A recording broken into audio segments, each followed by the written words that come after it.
we knew of the possible dangers. I heard the initial impact of the first, huge stones, and we had to move out of our home. Close up, move out.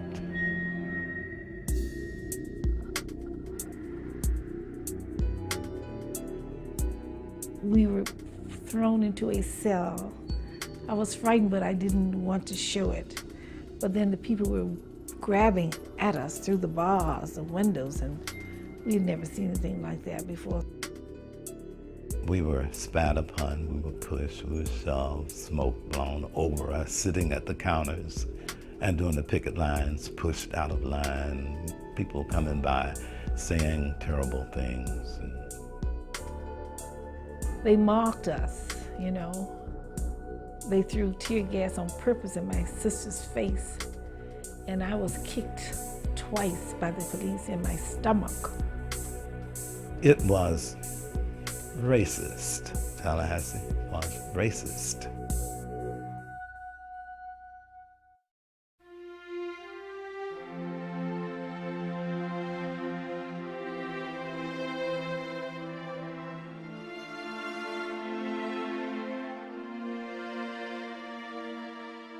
The civil rights movement in Tallahassee was a local struggle for black equality, but it was also part of the larger battle for racial justice throughout the South.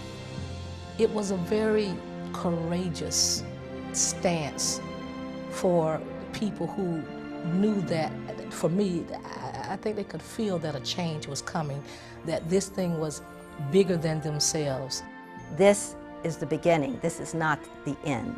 Because from the very beginning, whites knew this is more than just about where a black person is going to sit on a bus. This is about changing race relations. This is about what is going to become a struggle for black rights and equality. There was no question about turning back or whether we should do this or not do the other. It was just head forward toward freedom.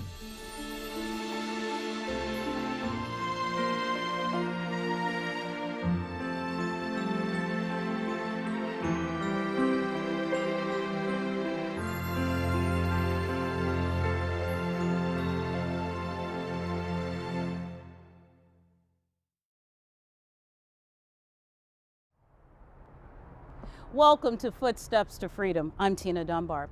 Did you know that Tallahassee played an important role in the civil rights movement? I'm standing off the corner where McCrory's department store was once located. It was the scene of a lunch counter demonstration in the 1960s, and it sparked many other demonstrations throughout our community.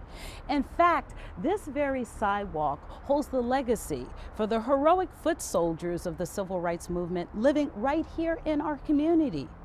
Theirs is a story of sacrifice, struggle, and perseverance. It is our hope that you will watch, learn, and share their story. For this is our history, one that is deeply woven in the fabric of our community.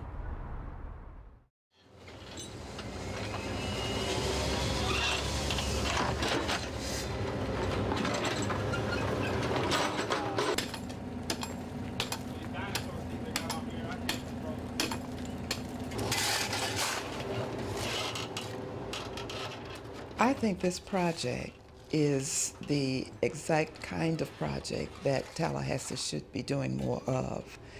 We should begin to start looking at our authentic history, getting with the people who actually know the stories. If we don't get these stories in time, we will no longer have anybody around who can authenticate the history.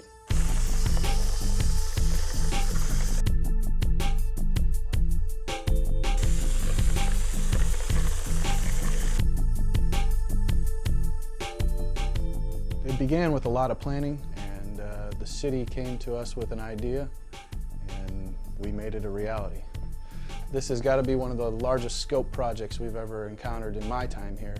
I think we were able to really perform and do something that is going to be long-lasting for Tallahassee and important to our culture and history here. The footprints with all the different names is what was most impressive to me. And when I went and looked, I said, you know, there are some people in Tallahassee who are going to be so thrilled that the work of their parents, their grandparents, their ancestors has not been forgotten.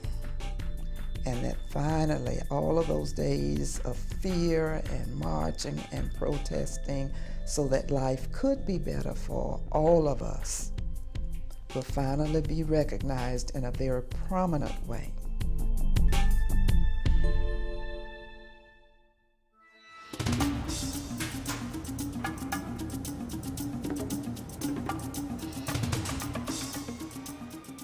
Many people believed in the 1950s, before the civil rights movement began all over the South, and even continue to believe today, that Florida was not a typical Deep South state, that somehow its race relations were better, things were different here, but events proved that to be untrue. Tallahassee was like a typical small southern town, 27,000 people when we came in '52.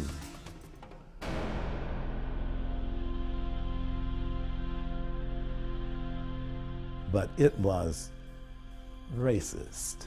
Tallahassee was racist. For us, it was a normal environment. Many times we had to go downtown. There were 9 of us. If any of us had to go to the restroom, if we were at McCrory's watching a parade, she had to figure out a way to duck across the street so we could go to this bathroom in the bottom of the courthouse, which I later found out was the black bathroom. If I go in a store and it's a water fountain there, why do I have to go to the one say colored? She said, 'cause you're black. I said, I just want to get this thing straight. I went to the white one, and a white man came in there, and he said, well, what you doing over there drinking water? I said, 'cause I want to find out the difference in this water. I said, I thought y'all had some sweet water over here, and we didn't have no sweet water. They said, child, you could have been dead. I said, why I was going to be dead? I wasn't bothering anybody. I said, I just was drinking the water. She said, that's one of the reasons you'd have got killed.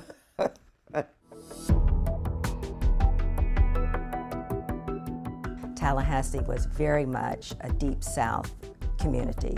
30% or closer to a third of the population was black.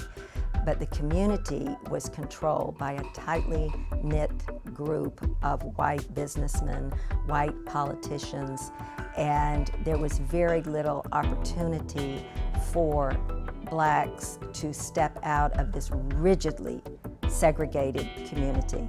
It was really a dual society. It was really a system of apartheid.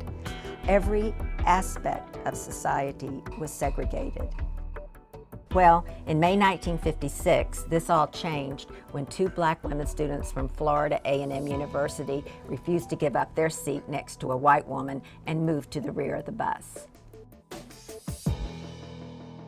Wilhelmina Jakes and Carrie Patterson were both students at Florida A&M. They lived off campus, and they'd gotten on the bus to go downtown to get to Patterns to make dresses for a dance that was upcoming at the university. And they sat in one of the front row seats next to a white rider, and when they refused to move, they were arrested and taken to jail. They told her if she didn't move to the back of the bus, her and Carrie Patterson, that the bus driver would just pull to the side of the street next to a payphone. Imagine that today. And go call the police. And my aunt said the policeman came aboard and said, you girls want a ride? I'll give you a ride. Interestingly, the young women were charged with inciting a riot. They were not charged with violating the city's bus segregation ordinance. Well, they were eventually released, and a cross was burned in front of their apartment. When my aunt spoke about it, she said they looked out the window and they said, "There's something burning out there.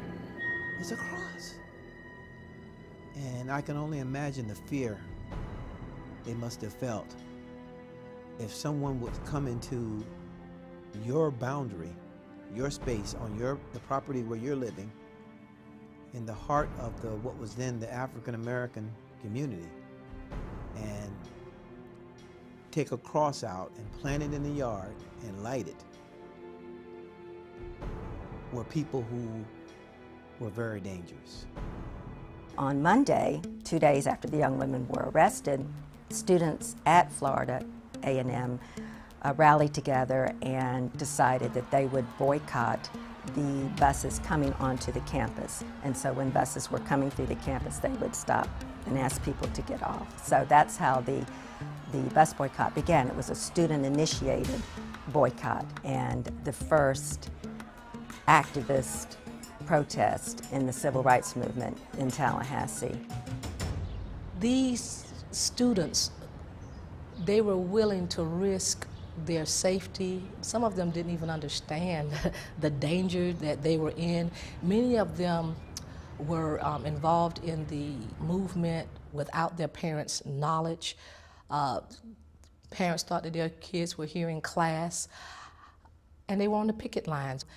It was a very courageous stance for the people who knew that, for me, I think they could feel that a change was coming, that this thing was bigger than themselves. It was a lovely day, lovely spring day in May. I was on my way home from FAMU High School, and usually we would walk, but I remember Clifford, my younger brother, and I were together. We got the bus that day, and the crowds were in the street. We had heard nothing about a boycott or anything at that point. But immediately we knew what had happened when the students were yelling, "Get off that bus." There were other people on the bus at that time. And when we got home, we learned for sure that a boycott had been called. And that's how it began. Some buses had a line drawn about a quarter of the way down to the back of the bus. Sometimes it was across the ceiling, sometimes it was across the floor. And the blacks were supposed to always go beyond that line. The bus driver, if there were black people in seats up closer to the front, he would tell them they got to get up and move to the back and let this white person, might be a kid, 10 years old, and let this kid sit down. And it was very humiliating, it really was.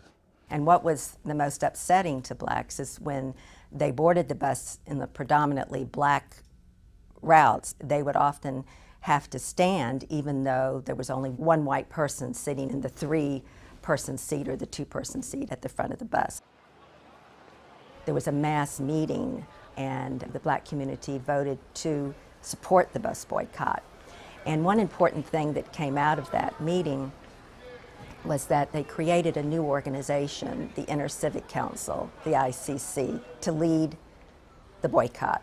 It was mainly comprised of black ministers and local black businessmen who were not dependent on the city or state government for their employment. And C.K. Steele quickly became the leader of the boycott, and he was recognized as the leader of the boycott in the black and in the white community. Reverend Steele was a man who fought for the poor people. He fought for all the rights that we needed to have. I am the second son of Reverend and Mrs. C.K. Steele Sr. There were 6 of us. Life was, I suppose, rather typical of an African-American pastor's family in the South. And of course, after the bus boycott started, life changed altogether. We lived in some fear, but determined. We were determined, and you might say courageous. My dad was very courageous. Nobody had any doubts or uncertainties about whether we should be involved in this or my dad should be involved in it. From the very beginning, whites thought that the NAACP was the backbone behind the ICC and the bus boycott. And although the NAACP did make one of the first contributions to the boycott, it was the Inner Civic Council, which was an independent group, that led the boycott. One of the most important things that the black community did in that first mass meeting at Bethel Baptist Church was to form a carpool so that when blacks boycotted the buses, they would have a way to get to work. The boycott very quickly got the attention of whites because blacks were 80% of bus patrons. So if you have a bus boycott that is supported by the vast majority of the black community, the bus company is going to start to feel some economic pain when nobody is riding the bus. Less than 2 months after the bus boycott started, the bus company had to shut down the transportation system because the revenue had dropped so much they could not afford to keep the buses running. So when this happened, there was a real increase in intimidation toward blacks in the community, not just the drivers in the bus boycott, but to the leaders of the bus boycott.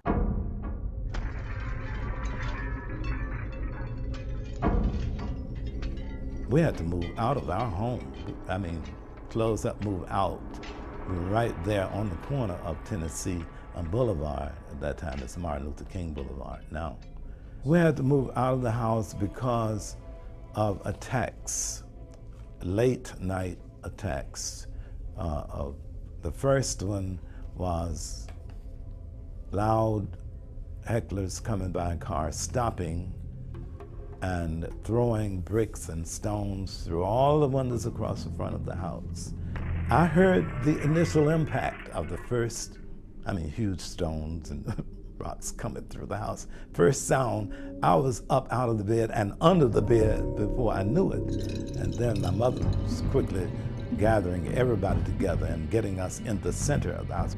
My dad remained up front in his bedroom and actually looking out at the guys throwing the bricks.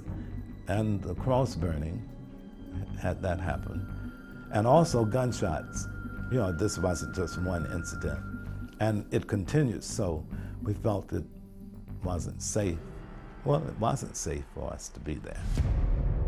In the fall of 1956, the Ku Klux Klan came to Tallahassee, and in full hooded menace, they paraded past Steele's parsonage.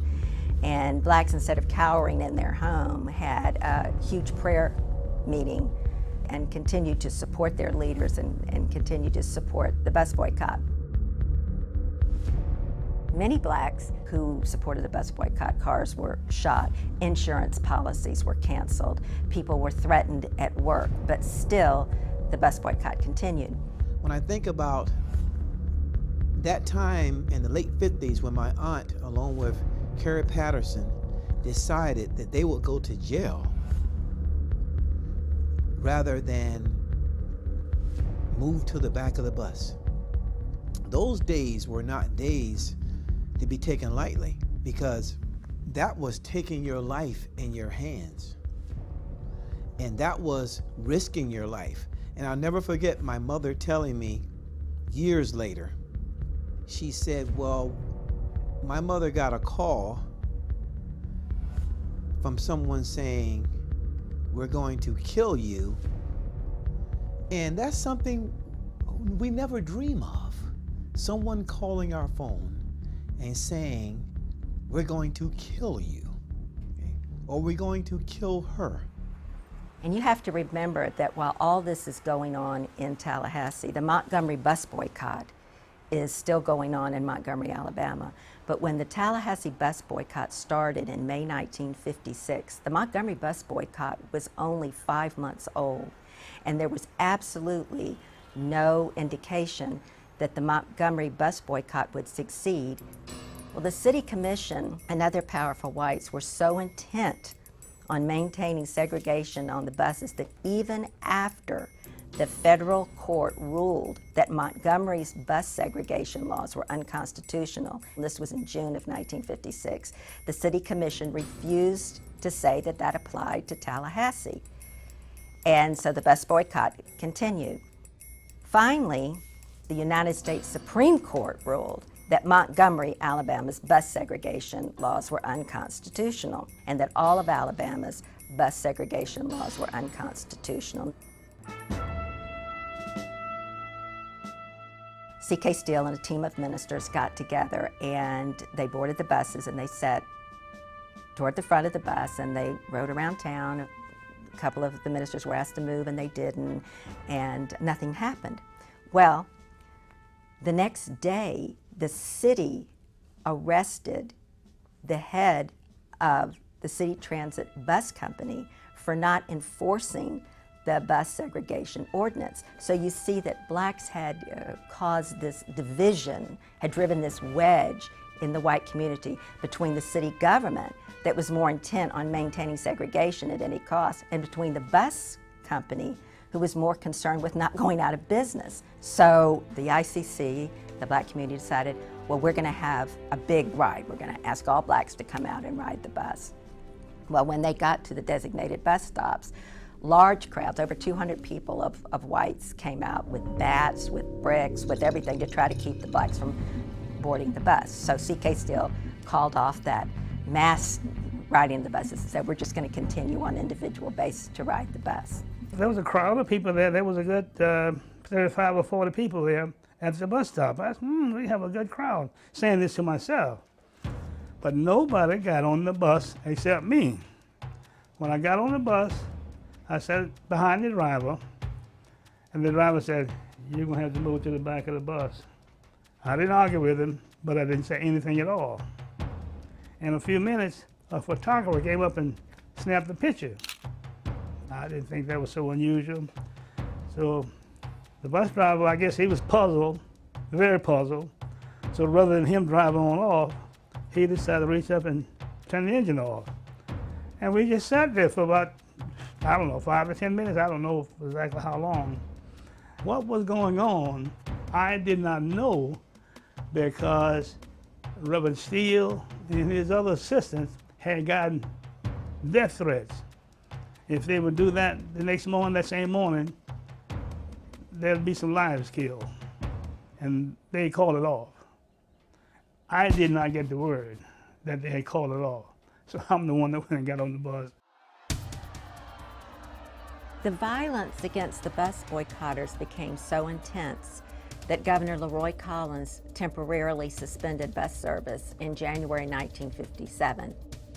The buses had resumed operation in the summer of 1956 with reduced routes and fares to encourage whites to come back to the bus. Tallahassee still didn't have the kind of violence that other places such as Birmingham, Montgomery, Little Rock had. We had plenty.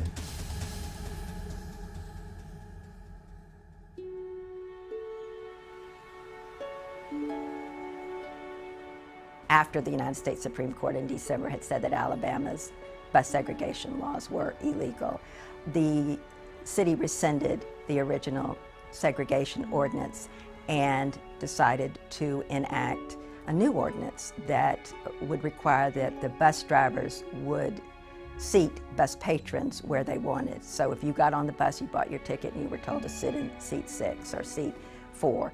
And they said it was because of the health and safety of the patrons, but really everybody knew it was just to try and maintain segregation.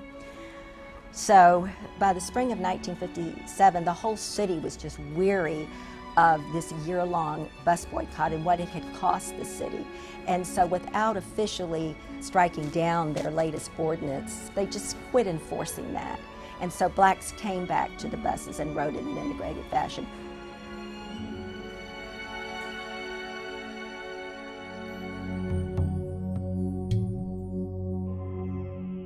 The boycotters, the ICC, could point to a victory because they had achieved their demands. Segregation was no longer tolerated on the buses. black bus drivers had been hired, and more importantly, the boycotters had forced powerful and important whites to make concessions to their demands.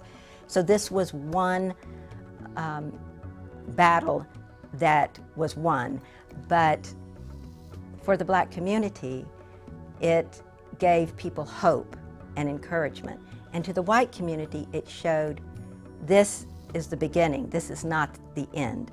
Because from the very beginning, whites knew this is more than just about where a black person is going to sit on a bus.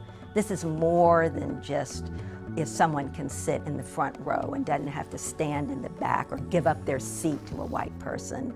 This is about changing race relations. This is about what is going to become a struggle for black rights and equality.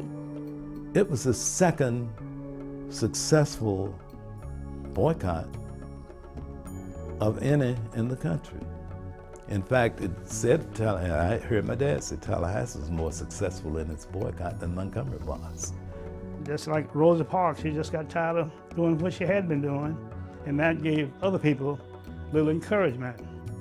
Just let them know that you put your money in, you expect to ride the bus like everybody else and get the same accommodation. Blacks had used the bus boycott to begin to plant the seeds for a more multifaceted civil rights movement that eventually would change race relations in this community.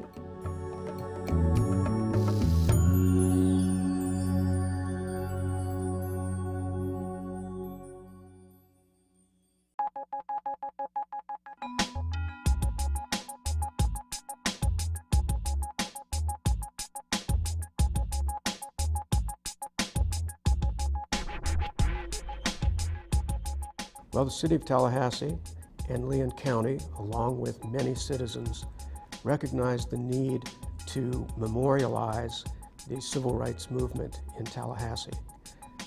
The site at the corner of Monroe Street and Jefferson Street offered that opportunity because that's where the McCrory's Dime Store was. The McCrory's Dime Store was the site of protests against the segregated seating policy of the time. And making the sidewalk itself the memorial gave us an opportunity to let people walk where history was made and to do this entirely within the public realm where the demonstrations actually happened. Well, I just drew it and drew it and drew it. I love to draw, so I just did a lot of sketches. We presented the idea, the concept, to the City Commission, and the City Commission was enthusiastic about it, and we began work with FSU Master Craftsman Studio. Master Craftsman Studio is a production studio. We make a lot of different objects for the university. The way the project started is the city gave us the initial design and then we sort of massaged the design.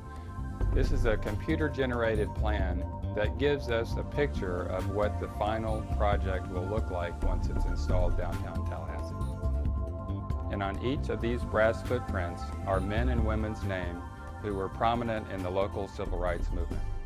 This isn't something we've done before, so we did a lot of research. This is the 2D layout for water jet cutting. This is the vector files for the lines that the machine will be following with the letters, the phrases included.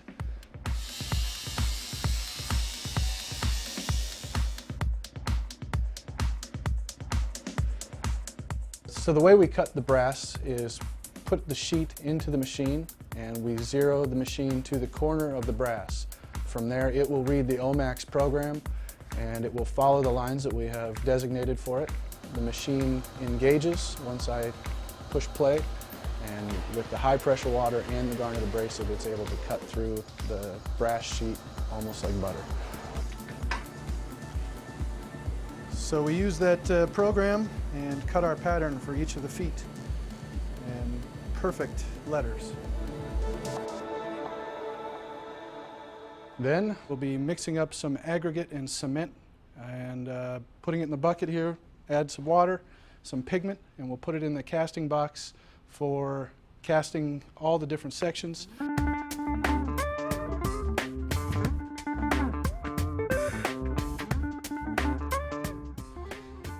just begin by putting some into the box and building up about a 3/8 inch layer.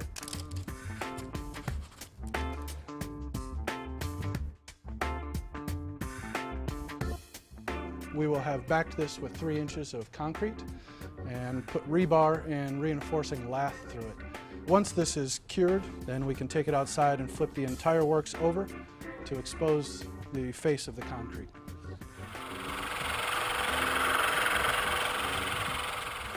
We begin polishing. We've got what is called a termite, and it is an 8-disc oscillating polisher. And with a little bit of water, they will glide right over the surface and flatten out the stone for us and reveal that aggregate. And then we grout. And grout just fills in all the little holes, air bubbles we might have had while casting. And then after grout, we seal it, which gives it the ultimate shine at the end and the protection and slip guard that's needed for a sidewalk. So it's taken just about 4 months by the time we're done. The city came to us with an idea, and we made it a reality. And I think we've come up with something pretty spectacular.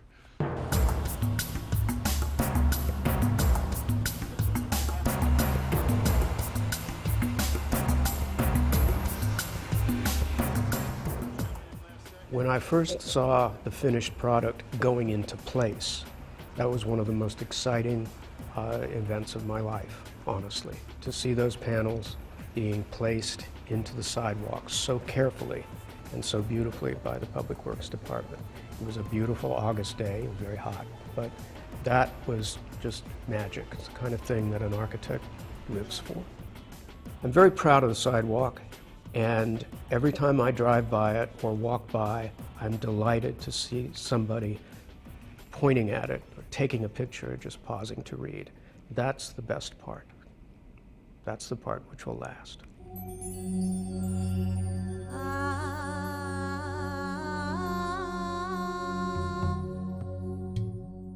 The civil rights movement was not just one protest that led to one demonstration that led to another demonstration to another protest. It was not this linear movement that you can just chart out.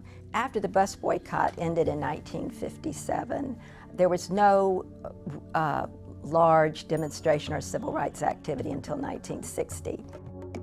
But in 1959, things really changed when Patricia and Priscilla Stevens attended a CORE meeting in Miami, Florida. CORE, the Congress of Racial Equality, was an interracial civil rights organization. There they saw how direct action protest could take place and what the results could be. By accident, we went to this workshop, and we were so moved that we decided that we would come back to Tallahassee and organize a CORE chapter. We had no idea what we were doing, trust me, but we just thought we could do it. My father told us, he said, anybody can do wrong, but it takes a good person to do right. He said, you don't need to do wrong. You look at other people and see what they're doing. You don't need to do the same thing. You do right. And that has stayed with us all our lives. I think my involvement came from two things. One is my father's idea that if you stand up for something that's right, stand up and don't give ground. But from my mother, it was more important. It was like fairness for all people. So when Patricia and Priscilla came back to FAMU in the fall of 1959 and started the first CORE chapter, it was a very significant moment for the Tallahassee civil rights movement. The strategy of CORE was to test. Although we knew Tallahassee was segregated, but you just could not assume. You had to actually test it out. In February of 1960, Pat Stevens and her sister Priscilla and other FAMU students went downtown Tallahassee and sat in at the Woolworth lunch counter. We had already made our plans, what we were going to do. We were going to go in, sit to the counter, order what we wanted, and not leave when asked to. And they said, you must leave. And I said to them, we would not leave until we were served. We decided that we were going to jail, if necessary. They were immediately arrested and taken to jail. That first experience was a first one of having gotten arrested for just trying to get a little lunch. It was a matter of displaying some courage, demanding to be served, being unafraid of what might have happened to us. It was an exhilarating experience. They had actually done an overt action against segregation. I mean, walking into a Woolworths or a McCrory's and sitting down at a lunch counter and demanding service was very important. This wasn't a publicly owned facility. This was a private owned company. To go in and sit down at a seat and say, I want you to serve me and I'm going to stay here until I'm served. This is something far different than a boycott where people just withdraw their service. This is actively coming in, sitting down, and demanding service. So the demonstrations continued. The FAMU students organized another lunch counter demonstration. And we built up a group of people too, because when students heard about what we were doing, we may have started out with 8 people. Then we could get like 10 or maybe 15. Students that went to McCrory's to sit in and students that went to Woolworths to sit in were arrested. So Pat Stevens organized 1,000 students or more to go back into town and demand that the students be released from jail. Well, meanwhile, the city commission ordered the police to stop the demonstrators from coming into town.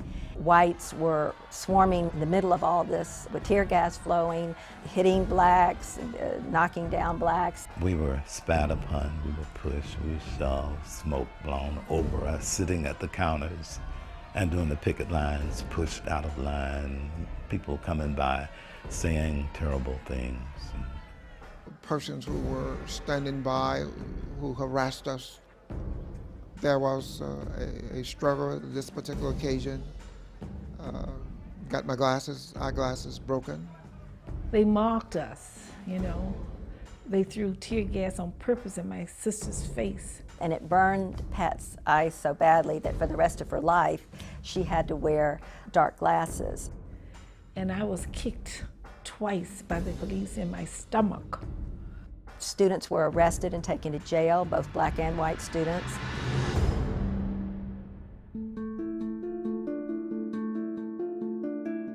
My brother's name was William H. Larkins, and he was a student at Florida A&M University. He decided, I'm not going to just go and buy something at a separate register and go out and eat it. I want to sit there with them. We're paying the same money, so I want to sit down and I want to eat at the lunch counter, and that's what he did.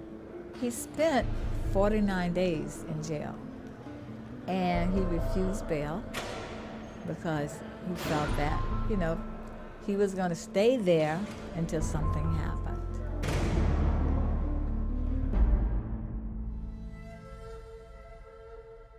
The sit-ins really took the city of Tallahassee and Tallahasseans by surprise because it was the first time that blacks in the community had used this new concept of nonviolent direct action protest. My father, as well as many others, would not have been involved if there had not been the importance of nonviolence. In fact, 2 of C.K. Steele's sons were arrested at one of the lunch counter demonstrations. I was the first high school teenager to go to jail. My brother and I were the first high school teenagers to be arrested. And to tell you the truth, it was a memorable experience, not because of how bad it was, but I was young and I knew it was right, I knew it was important. I didn't know exactly where it was going, but I had the feeling that it was going in the right direction and that we would be triumphant. So at 16, I worked on the chain gang out of Leon County Jail. This was an epic battle to change society, and there were huge ramifications. Students could be suspended from school, and some were. Students could lose their scholarships, and some did. People went to jail. They stayed in jail. They had to pay fines. So for many Florida A&M students who were the first generation in their family to go to college, they were threatened with losing all of that, all their parents had worked for. But these students were different. They had been raised at a time when aspirations for blacks were increasing. They had been taught in school, these are the tenets that our country was based on: equality of man, the rights of all people, and if you work hard in this country, you can get what you want. And they can't go in a lunch counter and sit down at the counter and order a hamburger. They're supposed to go to the back of the store with the black takeout. Well, of course, this was intolerable. But Tallahassee really was put on the map, so to speak, when the students were convicted and sentenced to jail. What happened next was the first time this had ever happened anywhere in the South. Of the 11 demonstrators that were arrested that day, 8 of them decided that they would go to jail rather than pay their fine against what they thought was an unjust law. Paying bail, we felt, would be paying for segregation or paying to help the others, so we just stayed. This was amazing news, not just in Tallahassee, but in the South. These students are going to stay in jail. They're going to go to a jail in the Deep South, and who knows what's going to happen. We were thrown into a cell that had 4 bunk beds, top and bottom, but the door to the cell could not be locked. And the inmates frightened us. You know, we had never been around people who had committed crimes, and we knew it. And so we slept together. I was frightened, but I didn't want to show it because I was a spokesman for the group, and so I internalized. The conditions weren't good at all. They were bad, but we were going to endure. I slept on the floor in jail on a pad, and I caught a death of cold before I got out and got pretty sick. 2 of us slept together. One night, one person slept with the back on the wall, and the other person slept hanging over the bed, and you had to hold on, so you could never have a deep sleep. In 49 days, we never slept deeply. CORE, of course, became involved in the students' case. They spread this all over the country. And so a lot of notoriety came to Tallahassee because of that, but more importantly, people all over the country in the North and in other parts of the South saw and heard from these students what was happening in the capital of the state of Florida.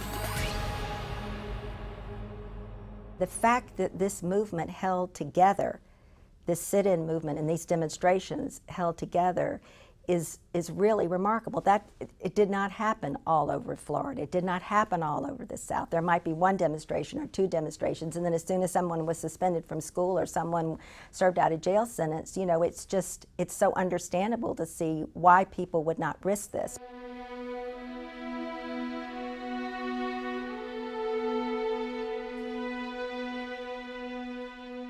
So they continued on with demonstrations and protests, but the city had made a decision that they would not arrest any more students because they didn't want to bring so much notoriety to the demonstrations. So what was the result of all this? Well, once again, the business community was more upset about what was going on than the City Commission. The City Commission, the leaders of the community wanted to maintain segregation, but the businesses were losing money. So what ultimately happened in this community was that representatives from CORE and a few whites from the community, particularly white ministers, got together and went to the managers of Woolworths and McCrory's, and the managers said, we want this to end. We're losing business, and we don't want there to be this violence like we have seen in Albany and some other places across the South. You know, what can we do? So they worked out an agreement to end segregation at those lunch counters, and only those lunch counters. So by the middle of 1963, the lunch counter demonstrations, 3 years after those demonstrations started, the national chain lunch counters were integrated. But there was still segregation at locally owned stores. There was still segregation all over the community. It was going to take intervention by the federal government, most specifically in a federal law that would outlaw segregation in public and private facilities.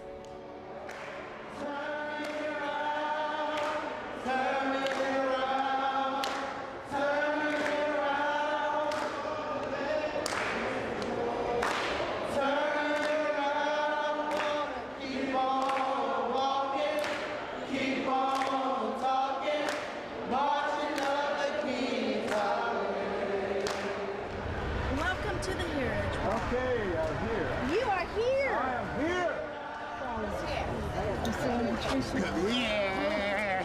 I know you look like you were there with us.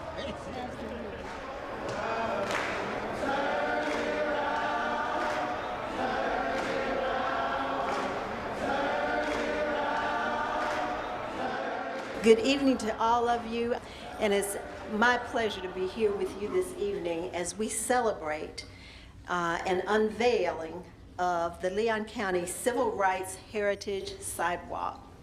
Tonight we are honoring a special group of individuals referred to as foot soldiers. They are true heroes. They took extraordinary risks because of a belief that all people should be treated fairly. The City of Tallahassee, Leon County, and the Tallahassee Community Redevelopment Agency have partnered to create something which all of us will soon see and will recognize and experience as a beautiful landmark for downtown Tallahassee. Ooh, that's our grandmother. That's my grandmother right there. Wow. Willie K. Perkins. That's my grandmother. My great-grandmother. And her great-great-grandmother. I couldn't help but think on my short walk this evening from the courthouse to City Hall how the Heritage Walk will serve as a reminder and serve as a source of inspiration to so many young people, so many generations of young people who, like young people do, may be dreaming about the impact that they'll make on the world and the impact that they could make on their community. But isn't it great that they will have footsteps to follow right downtown here in our community?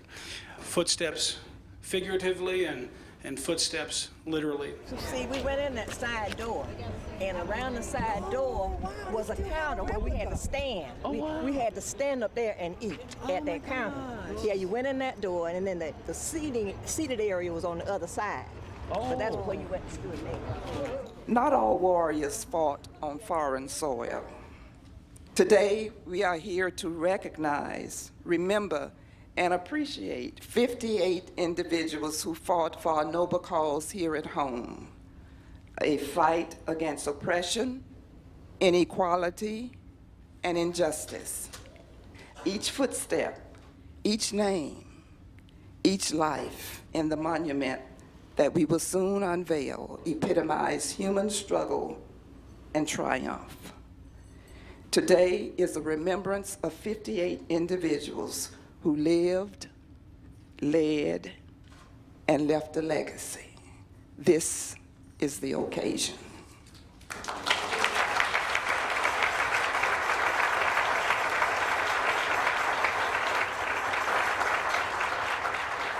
In second grade,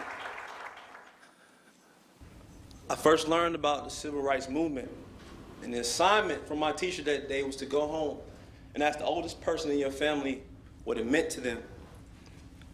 I went home and I asked my great-grandmother, I said, Grandma, because that's what we called her. I said, what was the civil rights fight all about? And she could have taken hours to tell me, but she chose to use a sentence that I want to use here today. She said, boy, that's how she started, don't you ever take anything from a man that is less than what you deserve. And as a matter of fact, if that man tries to give you less than you deserve, you go and you take what you deserve. That's what the Civil Rights Movement was about. Okay, look at this. This is Bill. Brother Bill. Brother Bill William. Uncle yeah. Bill. Yeah, Brother Bill, Uncle Bill. Yep. Amazing. This is amazing. Yeah, yeah. It was no way I was going to stay home and not see my Uncle Bill and my Aunt Mina footprints that represent not only themselves and the 53 others, but celebrates the Civil Rights Movement and embodies us, and it should make us stronger to continue to fight. Yeah. Now, we all know that each of their experiences, their stories, is a sobering reminder of a darker time in our nation's history. And yet, some chose to fight back. Not through violence, but through peaceful protests. They would not be moved from their seats on the bus, nor would they relinquish their seat at the Woolworth lunch counter. These are just some of the seemingly small but immeasurable important actions that help pave the way for me, for Nick, and for a whole bunch of people in this room. And it paved the way for a brighter future. Most of the folks whose names are on the footprints were very, very active. Okay. All right. They used to sit in at the counters with you guys and everything? Yes, for the most part. And here is the name. Here. That's incredible there. Oh, yeah. It feels like real gold. And this is something that you can share with the grandkids, your great-great-grand. Honey, I am so proud of you. It's very, very touching. It's humbling, to say the least. It's going to be there. Wow, Dad. Thank you, honey. It is so tremendously important when you have a sense of self-realization, right? Like why it is you sit, why you stand, why you're here, why you're present, that there are no accidents, that there are no mistakes, that the steps of a good man or woman are ordered. And I think like many of us here, I feel overwhelmingly, indescribably blessed to be in this room, to be in this moment, to be each and every one of you.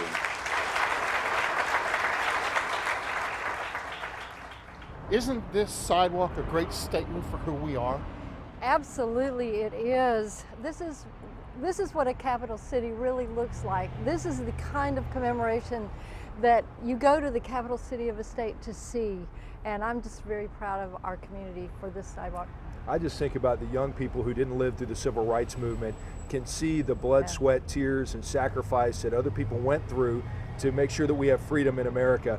So I'm glad that young people everywhere will be able to see this here in the capital city. Indeed. Forever. I believe that you come to know a city, especially the one you call home, by its details. And I'm proud to live in a city that knows, among all the big plans, that a tiny gesture in a sidewalk can speak enormously to the heart of who we are.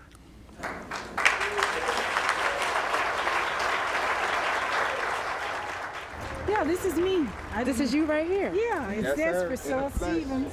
You see, I got a picture of her. And her sister, she's at the left. Where's my sister? There is my sister right here. There she is. That's your sister right there. That's So right. when you look at this picture, what is it? What do you think of? Well, you know what? It's just, we believed in a cause and we fought it. And we still have to fight. As I said, the struggle hasn't continued, so we are still fighting and fighting and fighting. Everybody, every African American who struggled in that time, every Caucasian person who struggled, who marched, who worked, are foot soldiers. In one way or the other, there are those who were actually out there with their feet on the ground. We were tired. We were tired. We were tired. And things just had to happen. Inevitably, it was going to happen. But thank God for foot soldiers.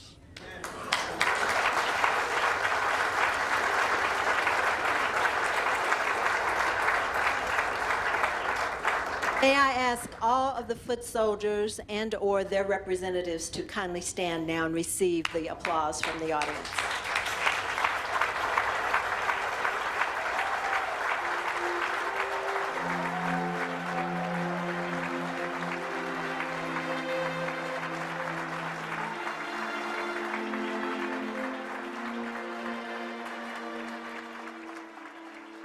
We had a knowledge that we would win the struggle and that the struggle would be won. And there was never any doubt that our involvement would not succeed. Tallahassee has not really realized the important place they played in the civil rights movement. This particular project will be here for future generations yet to come. When I am no longer around, you are no longer around, our children will not have to dig so much to uncover history. If there had not been civil rights movements in Tallahassee, throughout Florida, and throughout the South, the Civil Rights Acts would never have passed, or they would have passed many years later. So the courage and conviction of those early black demonstrators, whether in bus boycotts or lunch counter demonstrations, theater demonstrations, those first black plaintiffs who filed in court to desegregate the public schools, all those brave people who fought for years for their basic constitutional rights, we have them to thank for those acts of legislation that finally began to ensure blacks that they would enjoy the benefits of American citizenship and protection of the Constitution. Finally, the government became an ally to blacks and not an enemy.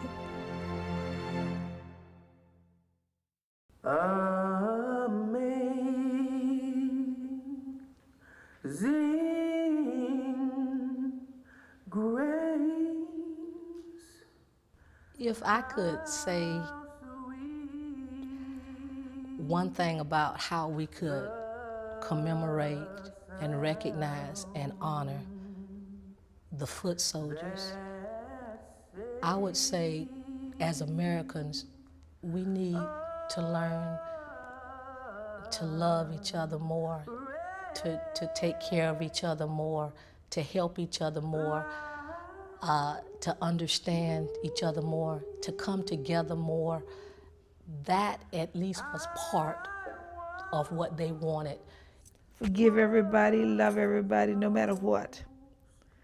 And it works out better than when you hold grudges and hate. You know, people have done a lot of evil things to me, to us. But you don't go around hating anybody. You can't carry that burden around. I wish that people would begin to see and treat each other as best they can treat them, no matter whether black, white, or Hispanic, or whatever, because people are people. Anybody that live and breathe, they bleed when they're injured. They have the same feelings as anyone else, and people need to know that.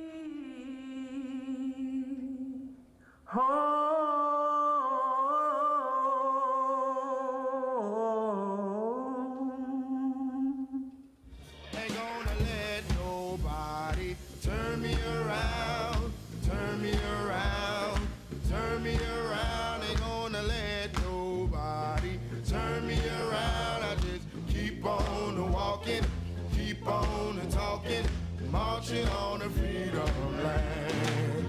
Ain't gonna let nobody